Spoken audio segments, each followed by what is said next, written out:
Antar Mouna is actually a practice where you train your mind to identify the thoughts, to look at the gap of the thoughts, and when you start to have that ability, the moment it comes, you say, yeah. I look at it. It says, oh, he's aware. They stop to come. And you start to trace, where are you going? Because what is happening, thoughts are driving us crazy. Because we fail to identify their presence and we fail to see how they grow in us. I sometimes say how the thoughts travel. I'm thinking about now about the lunch, let's say. I'm thinking about the lunch, but I have to go home and then, okay, do I have the flour enough to make the chapatis? Maybe flour, no, I have to go to the Indian store. But Indian store is closed. Is it open? No, it's closed on Tuesday. Tuesday I teach in Studio Grunwale. But Studio Grunwale is off in the summertime. Summertime, I didn't plan for my holidays. I have to book, otherwise they are all booked. Right? But Rainier is cheaper, but I don't want to go to Charleroi. Don't you think that our mind works like that? When we are sitting on our own? From the lunch, I have reached to Charleroi. That's a default setting of human. Yeah, it's so simple. And there is no problem in living the default setting. You lived, you stayed awake, you reproduced, and you are dead. Finito story. The game is going on. Like a pigeon, human. No problem. Nature is very happy. That is the flow is continuing, it's fine. But nature is also a filtration system of consciousness.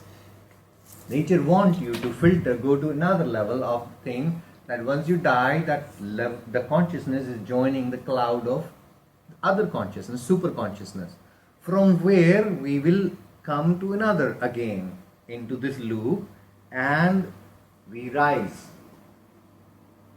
That is the recycling of consciousness also. So somewhere is there, but it says, okay, someone will break that loop and come. So the God is very happy when that happens. But God is anyways happy. He says, fine. Sooner or later, maybe that filter will get better. So from nature's strategy point of view, there is no problem in living that way. So mind is designed to keep you awake. No, keep you alive, not awake. So that we talked about it, monkey mind. So mind's work is to create thought, to stay alive. But there is another purpose, to break that pattern and go to not as an end user, but the creator.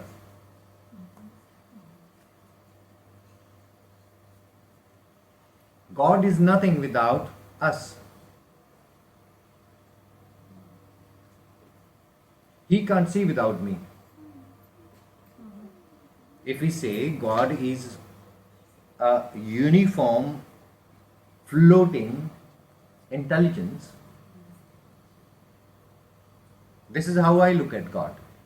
God is floating intelligence. And He does not have eyes. He cannot taste if I am not there. So, Antar Mouna is actually one of the rarest practices in Hatha Yoga, which trains the mind to filter the thoughts. It is actually very, very powerful. Simple, but powerful practice. There can be different stages of Antar Mouna. I create and I observe the gap. I create, observe the gap. I create, observe the gap, and I see the connection. I don't have otherwise ability to see the connection. I keep on going, and once I'm able to create the gap, look at the gap and see the connection, I start to get sorted out. how I'm living my life into that loop. I'm breaking that loop. And that will enable me to live actually in the reality. Because Antar Mouna is go out now and face it. So slow degrees of Antar Mouna. But the basic root of Antar Mouna is invite, see, let go. And you're training the muscles of your mind. Antar means internal. Mona means silence. Ultimately, this practice will create no talking, because now he knows that, you know what, it's futile, no need. You see what is.